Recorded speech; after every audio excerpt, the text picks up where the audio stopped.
सबसे पहले हम करने वाले हैं लोकोमोशन वर्सेस मूवमेंट। ठीक है, देखो यहाँ पे एक बात याद रखना कि सारी लोकोमोशन मूवमेंट होती हैं, बट सारी मूवमेंट लोकोमोशन नहीं होती है ना। सारी लोकोमोशन मूवमेंट होती हैं बट सारी मूवमेंट लोकोमोशन नहीं होती। ठीक है, तो इसको सिंपल तरीके से समझो। मान लो मेरे अंदर ट्रेकिया है और ट्रेकिया में मेरी में क्या है, सीलिया है ना। सीलिया क्या कर रही है, मूवमेंट कर रही है, बट वो लोकोमोशन बिल्कुल भी नहीं है। ठीक है, किसी के अंदर फ्लैजिला है, फ्लैजिलर मूवमेंट्स हो रही है ना, वो मूवमेंट्स हो रही हैं बट वो लोकोमोशन नहीं है। ठीक है, अमीबा मूवमेंट कर रहा है, मान लो साइटोप्लाज्मिक स्ट्रीमिंग हो रही है, साइटोप्लाज्मिक स्ट्रीमिंग हो रही है ना। तो साइटोप्लाज्म क्या है, सेल के अंदर वो मूवमेंट हो रही है ना पार्टिकल्स की, मान लो, तो वो मूवमेंट है बट वो लोकोमोशन नहीं है। ठीक है, लोकोमोशन क्या है, देखो सिंपल सा इसमें आ रहा है मोशन। मोशन मतलब किसी ने मोशन किया है ना। मैं क्या हुआ, मैं मूवमेंट की, मैंने क्या है मसल्स में क्या की, मूवमेंट की, अपने हाथ पैरों की मूवमेंट की, मैं भाग के एक जगह से दूसरी जगह चला गया, तो उस टाइप की मूवमेंट है ना। मेरी वॉलंटरी, मैंने जानबूझ के मूवमेंट की, मैं जानबूझ के भागा, तो वो क्या हो जाएगी, लोकोमोशन हो जाएगी ना। मैं एक मान लो दिल्ली से मुंबई भाग गया, मैं अपने हाथ पैरों की मूवमेंट करा के दिल्ली से मुंबई भाग गया, तो वो क्या है, लोकोमोशन है ना। मूवमेंट तो है ही, सिंपल सी बात है, सारी लोकोमोशन मूवमेंट होती है, पर वो लोकोमोशन में काउंट होगी कि एक जगह से आप दूसरी जगह पे जा रहे हो, सिंपल सी बात है। अब देखो मूवमेंट्स जो हैं वो तीन टाइप की होती हैं। मूवमेंट्स जो हैं वो तीन टाइप की होती हैं, अमीबोइड मूवमेंट, सिलियरी मूवमेंट और मस्कुलर मूवमेंट। ठीक है, देखो अमीबोइड मूवमेंट में क्या दिया हुआ है, अपनी एनसीईआरटी में दिया हुआ है कि मैक्रोफेजिज एंड ल्यूकोसाइट, मैक्रोफेजिज एंड ल्यूकोसाइट कैसी मूवमेंट शो करती है, अमीबोइड मूवमेंट। देखो सिंपल सी बात है, मैक्रोफेज क्या है, फेगोसिटिक होते हैं ना, तो फेगोसिटिक मतलब फॉरेन पार्टिकल को ऐसे वो एक तरीके से कैप्चर करने के लिए अमीबोइड मूवमेंट शो करती है। ठीक है, और अमीबा में तो हमें पता ही है, अमीबा में क्या है, सूडोपोडिया बनता है ना, वो खाना खाने के लिए भी क्या बनता है, एक तरीके से सूडोपोडिया बनता है। वो सूडोपोडिया से होता है ना, ऐसे ऐसे ऐसे उसको कैप्चर कर लेगा ना, ऐसे ऐसे बनता जाएगा और फूड को अपने को कैप्चर कर लेगा। ठीक है, एक इसमें लाइन लिखी हुई है कि इसमें अमीबोइड मूवमेंट में किसकी इन्वॉल्वमेंट होती है, साइटोस्केलेटन एलिमेंट्स की। साइटोस्केलेटन एलिमेंट्स जैसे कि माइक्रोफिलामेंट्स की इसमें क्या होती है, इन्वॉल्वमेंट होती है। ठीक है, और अब बात करते हैं सिलियरी मूवमेंट की। सिलियरी मूवमेंट है तो सिंपल सी बात है, कहां पे होगी, जहां पे सिलिएटेड एपिथेलियम। देखो हमारी बॉडी में जैसे कि ट्रेकिया है, ट्रेकिया में क्या होती है, सीलिया प्रेजेंट होती है। अब वो सीलिया क्या करेगी, डस्ट या फॉरेन पार्टिकल आया उसको क्या करेगी, सिलियरी मूवमेंट से उसको वो बाहर निकाल देगी। ठीक है, और कहां होती है, फीमेल रिप्रोडक्टिव ट्रैक में। देखो फीमेल रिप्रोडक्टिव ट्रैक में जब ओवा बनता है तो ओवा की मूवमेंट कौन कराती है, सीलिया कराती है ना। एक तरीके से कोऑर्डिनेटेड मूवमेंट कराएगी सीलिया है ना, उसको आगे भेजती रहेगी, आगे भेजती रहेगी। और मस्कुलर मूवमेंट तो हम इस पूरे चैप्टर में आगे पढ़ने वाले हैं ना, मसल्स के बारे में है ना। देखो मसल्स के बारे में, देखो ये सिंपल सी चीजें अपनी एनसीईआरटी में लिखी हुई है कि मसल्स क्या है, मीजोडर्मली डिराइव्ड ऑर्गन। ठीक है, मसल्स कहाँ से डिराइव हुई है, कहाँ से, ओरिजिन कैसा है उनका, मीजोडर्मल ओरिजिन है। ठीक है, और क्या है, देखो मसल्स हमारी बॉडी का 40 to 50% वेट बनाते हैं ना। अगर मान लो मैं 100 किलो हूँ, मेरा वेट 100 किलो है, तो मेरा 40 या 50 किलो वजन किसकी वजह से होगा, मसल्स की वजह से होगा। अब मसल्स में कुछ खास प्रॉपर्टी होती है, एक्साइटेबिलिटी, कॉन्ट्रैक्टिबिलिटी और क्या है, एक्सटेंसिबिलिटी और इलास्टिसिटी है ना, ये इसकी मसल्स की प्रॉपर्टी है। ठीक है, अब मसल्स के टाइप्स की बात की जाए तो मसल हमारे पास तीन टाइप की होती है। कौन सी, स्केलेटल और स्ट्राइटेड मसल, विसरल और स्मूथ मसल और कार्डियक मसल। ठीक है, अब देखो नाम से ही पता लग रहा है इसमें स्ट्राइएशंस प्रेजेंट होगी, स्ट्राइएशंस इसमें प्रेजेंट होंगी, इसलिए स्ट्राइटेड मसल। इसमें अपसेंट होगी तो सिंपली हो जाएगी स्मूथ है ना। इसमें क्या है, स्ट्राइएशन अपसेंट है, इसीलिए ये स्मूथ है। और कार्डियक में भी स्ट्राइएशन जो होती है प्रेजेंट होती है। ठीक है, स्केलेटल मसल वॉलंटरी होती है, मतलब मान लो हमारा हाथ है, पैर है, हम जब मर्जी चाहे अपना हाथ या पैर हिला सकते हैं ना, अपनी मर्जी से हिला सकते हैं। बट विसरल या स्मूथ मसल जो होती है ना, वो कहाँ होती है, जैसे मान लो रिप्रोडक्टिव ट्रैक में है या अपने डाइजेस्टिव ट्रैक में जो मसल हैं वो इनवॉलंटरी होती है ना। मतलब आप चाहो या ना चाहो आप खाना खाओगे तो जो मान लो आपके स्टमक में या आपके ईसोफेगस में जो मस्कुलर मूवमेंट होनी है आप उनको कंट्रोल नहीं कर सकते, आप चाहो या ना चाहो वो तो होके रहेंगी, इनवॉलंटरी। और कार्डियक मसल भी देखो, आप चाहो या ना चाहो आपका दिल तो धड़केगा ना, आप उसको रोक नहीं सकते। ऐसा नहीं कर सकते ना आपकी आधे घंटे के लिए दिल को स्टॉप कर देते, नहीं, वो इनवॉलंटरी धड़कता ही रहेगा। देखो इसको थोड़ा सा ऐसे रिलेट करना कि कार्डियक मसल है ना, कार्डियक मसल स्ट्राइशंस के केस में स्केलेटल के साथ मैच खाती है, प्रेजेंट, और वॉलेंट्री इनवॉलेंट्री के केस में कार्डियक मसल विसरल के साथ मैच खा रही है, इनवॉलेंट्री। ये कंफ्यूजन आपकी दूर कर देगा। देखो स्केलेटल मसल कहाँ होती है, जहां लोकोमोशन एंड मूवमेंट, देखो सिंपल सी बात है, जहां हम हाथ पैर मतलब मूवमेंट कर सकते हैं, अपनी मर्जी से घूम फिर सकते हैं, वो कहाँ है, स्केलेटल मसल वहां पे यूज होंगी, है ना। बिल्कुल सिंपल है, अपने हाथ पैर जहां भी, और लगभग इस पूरे चैप्टर में हम यही करने वाले हैं, ठीक है। और विसरल या स्मूथ मसल कहाँ होती है, होलो विसरल ऑर्गन, इनर वॉल, देखो जहाँ भी अपने विसरल ऑर्गन है ना, जैसे अपने पूरे एलिमेंट्री कैनाल है, डाइजेस्टिव सिस्टम है, रिप्रोडक्टिव सिस्टम है, और भी जो भी इनर ऑर्गन है ना, विसरल ऑर्गन है, वहाँ पे क्या होगी, अपनी विसरल या स्मूथ ऑर्गन है, जहाँ पे अपना कंट्रोल नहीं चलता, है ना, जो अपने आप मस्कुलर कॉन्ट्रैक्शन जहाँ पे होनी है, इनर ऑर्गन, ठीक है। और कार्डियक मसल कहाँ होंगी, सिंपल सी बात है, नाम से पता लग रहा है कहाँ होंगी, हार्ट में प्रेजेंट होगी, हार्ट में, ठीक है, बिल्कुल ठीक है। अब देखो मसल्स की थोड़ी सी स्ट्रक्चर देखो ये अपने पास मसल है, देखो इसको बिल्कुल कंफ्यूजन क्लियर कर देंगे। ये रेड कलर में अपने पास क्या है, मसल है, ये रेड कलर में अपने पास मसल है। अब एक मसल के अंदर क्या है, ये ब्लू कलर के बहुत सारे मसल बंडल्स है, ये मसल है रेड कलर की, और ये ब्लू कलर में क्या है, अपने पास बहुत सारे मसल बंडल्स है, मसल बंडल्स या फेशिया, है ना, ये ब्लू कलर में। और ये ब्लू कलर के अंदर ये क्या है, ये अपने पास मसल फाइबर या मसल सेल, है ना, मसल फाइबर या मसल सेल, ये अपने पास मसल फाइबर या मसल सेल है, ठीक है। देखो ये रेड वाली मसल, एक मसल के अंदर बहुत सारे मसल बंडल्स, और एक मसल बंडल के अंदर बहुत सारे मसल फाइबर या मसल सेल, ठीक है। अब कवरिंग की बात करें तो देखो मसल फाइबर सबसे अंदर है, तो इसकी कवरिंग हो जाएगी एंडो मतलब अंदर, एंडोमाइसियम। मसल बंडल या फेसिया बीच में है तो ये हो जाएगा पेरीमाइसियम। और मसल सबसे बाहर है, मतलब एपी मतलब सबसे बाहर, इसकी कवरिंग हो जाएगी एपीमाइसियम। सबसे पहले हम करते हैं एक्टिन मायोसिन की स्ट्रक्चर, ठीक है। सबसे पहले बात करते हैं एक्टिन के बारे में। देखो जी एक्टिन मतलब ग्लोबुलर एक्टिन, एफ एक्टिन मतलब फिलामेंटस एक्टिन, और ये एक्टिन अब ये कैसे कैसे बनता है, देखो जी एक्टिन यानी ग्लोबुलर एक्टिन ऐसे समझो कि बहुत सारे मोती पड़े हुए हैं, बहुत सारे मोती ऐसे खुले पड़े हुए हैं, ठीक है। अब क्या हुआ, हमने इन मोतियों को एक धागे में डाल दिया, तो ये फिलामेंटस स्ट्रक्चर बन गई, जिसको हमने बोल दिया फिलामेंटस एक्टिन। ग्लोबुलर एक्टिन से बने फिलामेंटस एक्टिन, क्लियर है। अब ऐसे ऐसे दो फिलामेंटस एक्टिन को हमने क्या किया, ऐसे आपस में कॉइल कर दिया, लपेट दिया, ऐसे ऐसे दो फिलामेंटस एक्टिन को हमने आपस में लपेट दिया, तो क्या बन जाएगा हमारे पास, फाइनली एक्टिन बन जाएगा, ठीक है, एक्टिन बन जाएगा। अब यहां पे दो प्रोटीन और होते हैं, एक होता है ट्रोपोनिन और एक होता है ट्रोपोमायोसिन, ठीक है। अब देखो ऐसे समझो इसको, ये है हमारे पास एक्टिन, एक्टिन में क्या है, दो फिलामेंटस, ये फिलामेंटस एक्टिन ऐसे इसमें लिपटे पड़े हुए हैं, ये पूरा है एक्टिन। अब इस पे अगर हम एक इसके अलोंग द लेंथ एक ऐसे धागा लपेट दें, अलोंग द लेंथ एक इसके धागा लपेट दें, वो हो जाएगा ट्रोपोमायोसिन, ठीक है। इस पे धागा लपेट दिया, वो हो गया ट्रोपोमायोसिन। और अब बात करते हैं ट्रोपोनिन के बारे में, तो इसके हम क्या करें, जगह जगह पे ऐसे चीनी के दाने होते हैं ना, चीनी के दाने चिपका दे, 3-4 यहां चिपका दिए, 3-4 यहां चिपका दिए, 3-4 यहां चिपका दिए, 3-4 यहां चिपका दिए, उसको हम बोल देंगे ट्रोपोनिन। बिल्कुल क्लियर है, एक्टिन, ट्रोपोनिन, ट्रोपोमायोसिन, ठीक है। अब एक्टिन के बाद हम चलते हैं मायोसिन पे, ठीक है। मायोसिन कैसे बनता है, मायोसिन मेड ऑफ मिरोमायोसिन, मायोसिन किससे बनता है, मिरोमायोसिन से। और मिरोमायोसिन की स्ट्रक्चर कैसी होती है, देखो मिरोमायोसिन को इससे समझो, मिरोमायोसिन को, ये है मिरोमायोसिन। अब इसमें क्या है, एक है हैवी मिरोमायोसिन जो मैंने ब्लू कलर में बनाया है, और एक है लाइट मिरोमायोसिन जो मैंने ब्लैक कलर में बनाया है। ये है हैवी मिरोमायोसिन और ये है लाइट मिरोमायोसिन।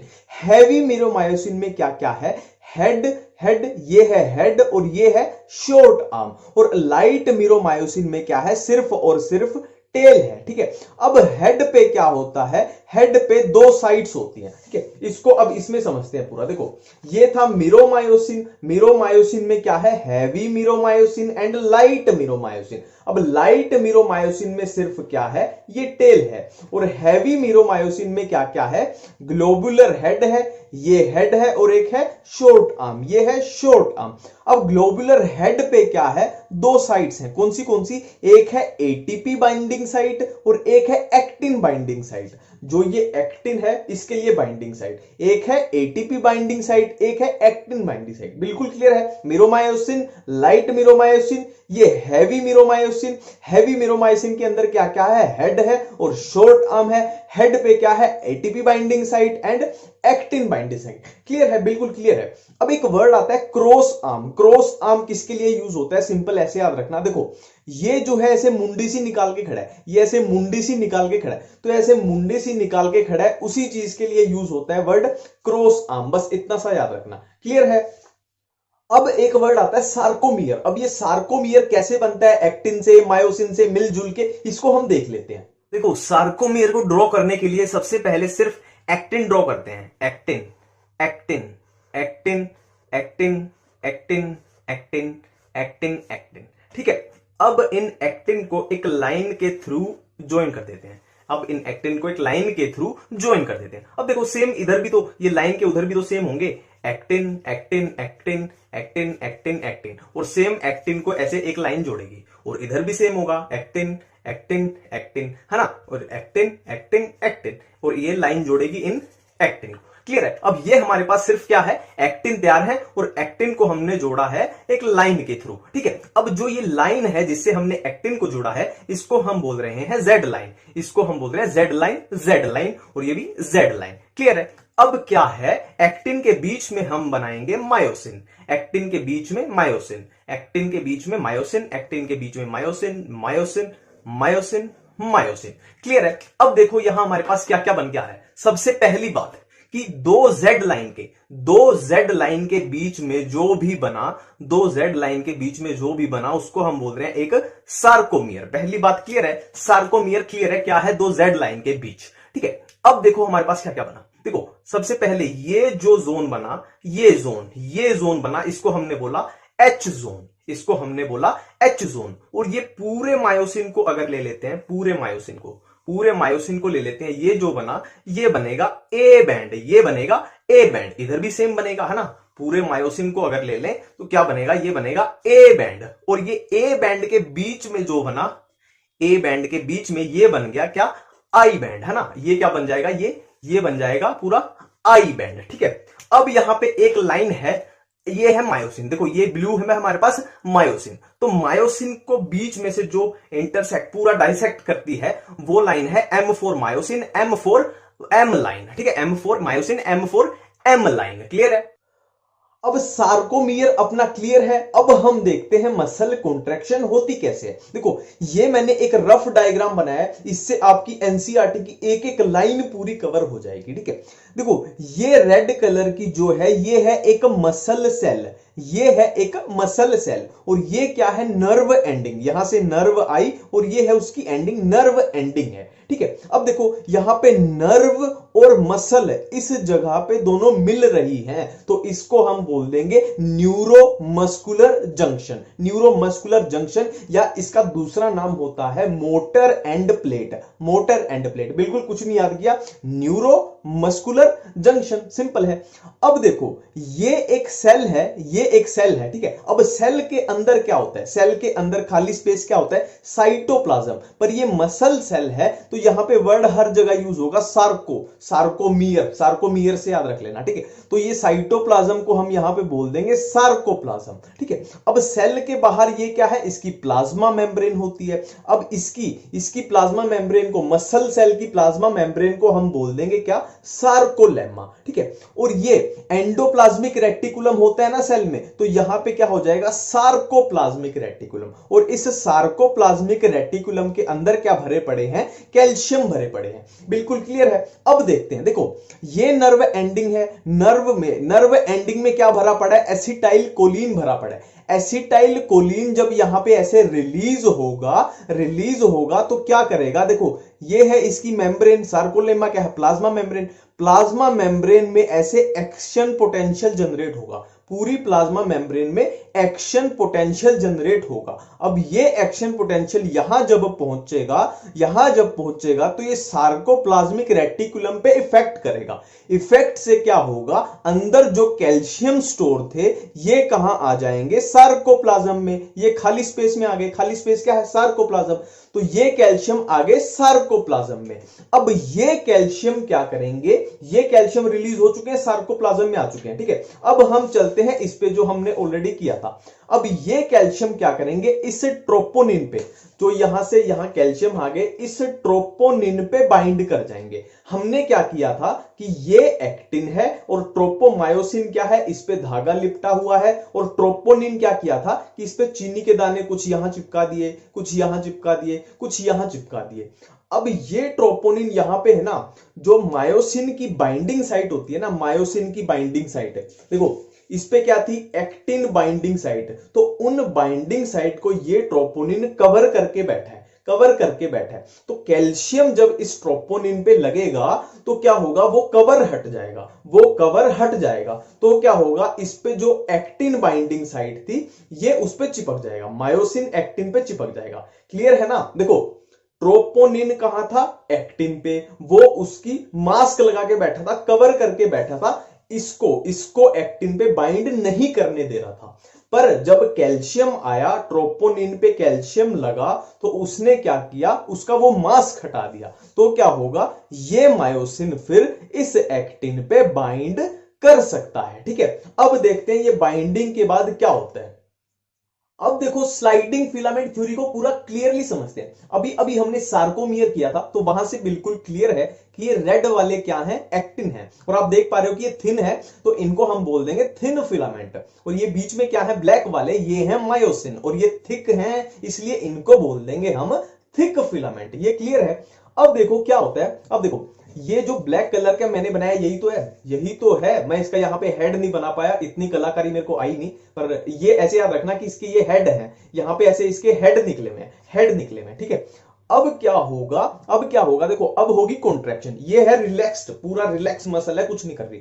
अब क्या होगा, मसल कॉन्ट्रैक्शन के दौरान यहां से जो हेड है वो यहां अटैच हो जाएंगे। हमने किया था ना वो कि कैल्शियम ट्रोपोनिन पे जाएगा, फिर उसका वो मास्क हटा देगा, तो मास्क हट जाएगा तो मायोसिन के हेड एक्टिन पे अटैच हो जाएंगे, यहां पे ऐसे हेड अटैच हो जाएंगे। तो क्या करेंगे, वो हेड ऐसे अटैच हो गए और वो इसको एक्टिन को ऐसे खींचेंगे, तो वो एक्टिन ऐसे आ जाएगा, वो एक्टिन ऐसे पास में आ जाएगा, ठीक है ना। ये हेड इनको ऐसे खींचेंगे और ये ऐसे पास में आ जाएंगे, तो ये है कॉन्ट्रैक्टेड स्टेज, है ना। ये ऐसे पास में आएंगे, ऐसे, ये है कॉन्ट्रैक्टेड स्टेट, है ना। और ये फिर से दोबारा रिलैक्स हो जाएंगे, तो ये फिर से रिलैक्सेशन, और ये फिर से कॉन्ट्रैक्शन, ये फिर से रिलैक्सेशन। तो कुछ इस तरीके से चलते हैं, ठीक है।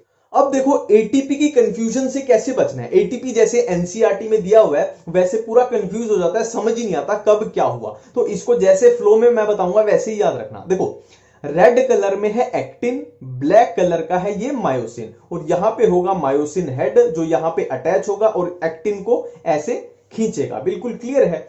अब देखो क्या है, इधर एटीपी किस में टूटता है, एटीपी हमें पता है एडीपी प्लस फास्फोरस में टूटेगा। अब इसी साइकिल को बार बार चलाना है, इसी साइकिल को ऐसे बार बार चलाना है। और कैसे चलाना है, देखो अब फिलहाल इसके पास क्या है, एडीपी प्लस फास्फोरस है, अभी इसके पास क्या है, एडीपी प्लस फास्फोरस, ठीक है। अब ये इसके पास ऐसे कनेक्ट हुआ, ये इसके पास ऐसे कनेक्ट होगा, तो इसको ये ऐसे खींचेगा। जब इसको ये खींचेगा तो ये एडीपी प्लस फास्फोरस रिलीज हो जाएगा, ये एडीपी प्लस फास्फोरस रिलीज हो जाएगा, और ये इससे जुड़ा हुआ है, अभी टूटा नहीं है, अभी ये टूटा नहीं है। अब क्या होगा, ये जुड़े जुड़े में क्या होगा, नया एटीपी आके यहां लग जाएगा। नया एटीपी आके यहां लग जाएगा और वो एटीपी जब एडीपी प्लस फॉस्फोरस में टूटेगा तो ये नॉर्मल स्टेट में आ जाएगा। अब देखो इसके पास क्या है, एडीपी प्लस फॉस्फोरस है। अब ये इसके साथ बाइंड करेगा और इसको खींचेगा तो एडीपी प्लस फॉस्फोरस फिर से रिलीज हो जाएगा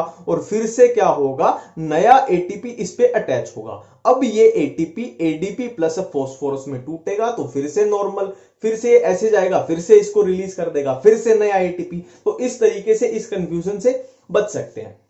अब देखो जब कॉन्ट्रैक्शन होती है तो किसकी लेंथ डिक्रीज होती है, किसकी अनचेंज रहती है, तो इसको कैसे करना है, इस कंफ्यूजन से बचना है। देखो देखो कॉन्ट्रैक्शन होती है तो अनचेंज्ड मतलब जिसकी लेंथ पे कोई भी फर्क नहीं पड़ेगा। देखो मां तो मां होती है ना, मां तो मां होती है, आप कुछ करो या ना करो तो मां की फीलिंग्स हमेशा सेम रहती है, मतलब अनचेंज्ड रहती है। मां मतलब देखो myosin actin A band, myosin actin A band, मां हमेशा सेम रहेगी, मायोसिन एक्टिन ए बैंड हमेशा अनचेंज्ड रहेंगे कॉन्ट्रैक्शन के दौरान भी। और लेंथ फिर किसकी घटेगी, जो बच गए इनसे अलग क्या बचे, सार्कोमियर बच गया और आई बैंड बच गया। और ये कॉमन सेंस से भी हो सकता है, सार्कोमियर और आई बैंड की लेंथ डिक्रीज हो जाएगी और मां की बिल्कुल सेम रहेगी। क्लियर है।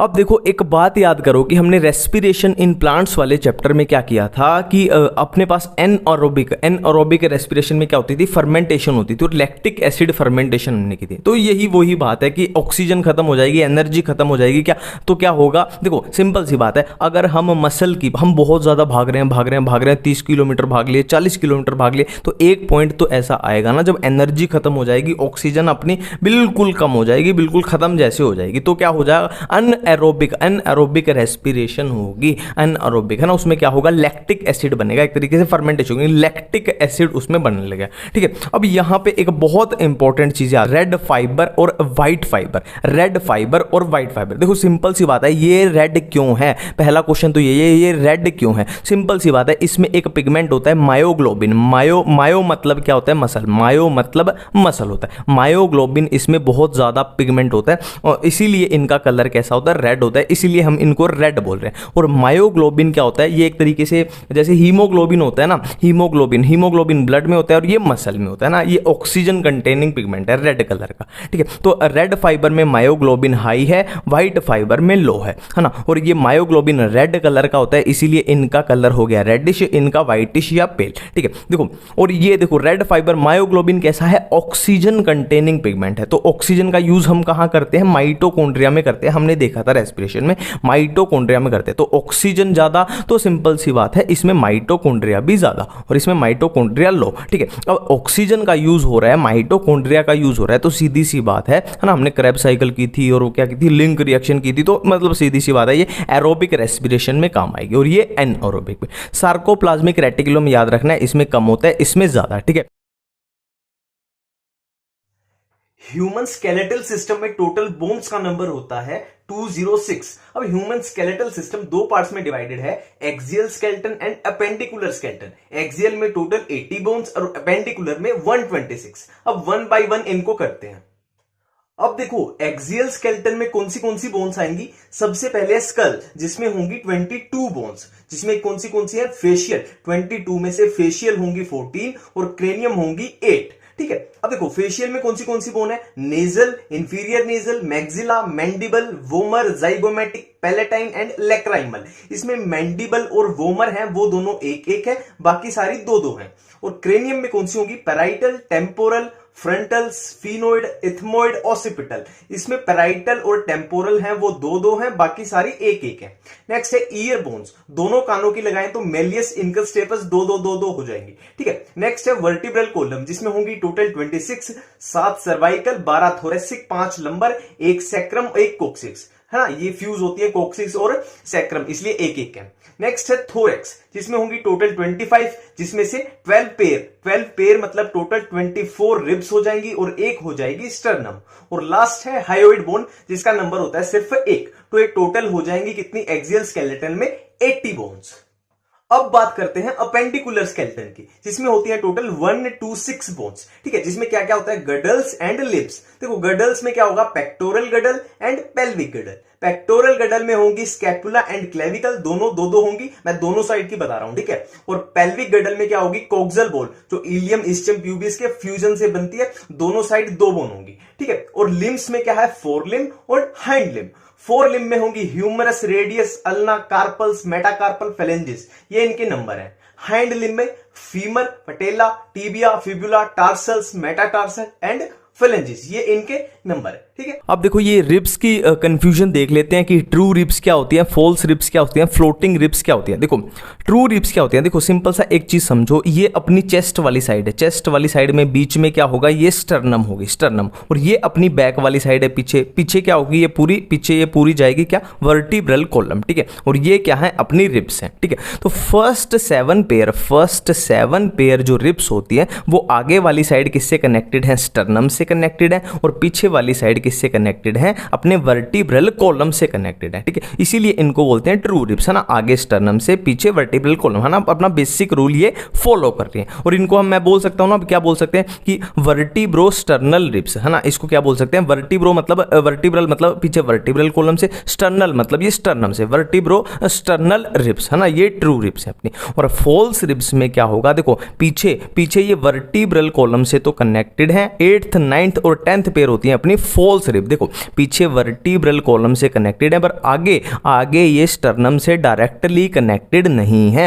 ये किससे कनेक्टेड है, ये सेवंथ रिब्स से कनेक्टेड है, हाइलिन कार्टिलेज के थ्रू, है ना, कार्टिलेज के थ्रू। तो इसके क्या हो जाएगी, देखो इसका नाम क्या हो जाएगा, वर्टिब्रोकोंड्रल। वर्टिब्रो मतलब वर्टिब्रल कॉलम से कनेक्टेड है, और आगे हाइलिन कार्टेज के थ्रू सेवंथ से कनेक्टेड है, तो कार्टिलेज के लिए वर्ड यूज होगा कोंड्रल, वर्टिब्रोकोंड्रल, ठीक है। इतनी बातें क्लियर है। और 11th और 12th होती है अपनी फ्लोटिंग रिब्स। फ्लोटिंग रिब्स क्या है, सिंपली ये पीछे वर्टिब्रल कॉलम से तो कनेक्टेड है, बट आगे ये किसी से भी कनेक्टेड नहीं है, बिल्कुल फ्री, बिल्कुल हवा में है, ठीक है। इसीलिए इनको बोल दिया फ्लोटिंग रिब्स। और ये सिर्फ और सिर्फ वर्टिब्रल कॉलम से कनेक्टेड है, और इनके लिए फिर वर्ड यूज होता है वर्टिब्रल रिब्स, ठीक है। अब देखो कुछ छोटी छोटी बातें हैं जिनको हम बिल्कुल अच्छे तरीके से कवर कर लेते हैं। देखो ये अपनी ह्यूमरस है, और ये क्या है, अपनी स्कैपुला है, ठीक है। तो ह्यूमरस स्कैपुला की जिस कैविटी में कनेक्टेड होगी उसको बोलेंगे हम ग्लिनोइड कैविटी, उसको हम बोलेंगे ग्लिनोइड कैविटी, ठीक है। अब आ जाते हैं अपने पैर वाली साइड। देखो सिंपल सी बात है, ये अपनी क्या है, फीमर है, ये अपनी फीमर है, और ये कोक्सल बोन में कनेक्टेड होगी। तो कोक्सल बोन में एक कैविटी होगी जिसमें ये फीमर फिट होगी, है ना। और वो कैविटी का नाम है एसिटाबुलम कैविटी, ठीक है। अपनी ह्यूमरस वाली साइड कौन सी कैविटी थी, ह्यूमरस के लिए ग्लिनोइड कैविटी, और इसके लिए कौन सी है, एसिटाबुलम कैविटी।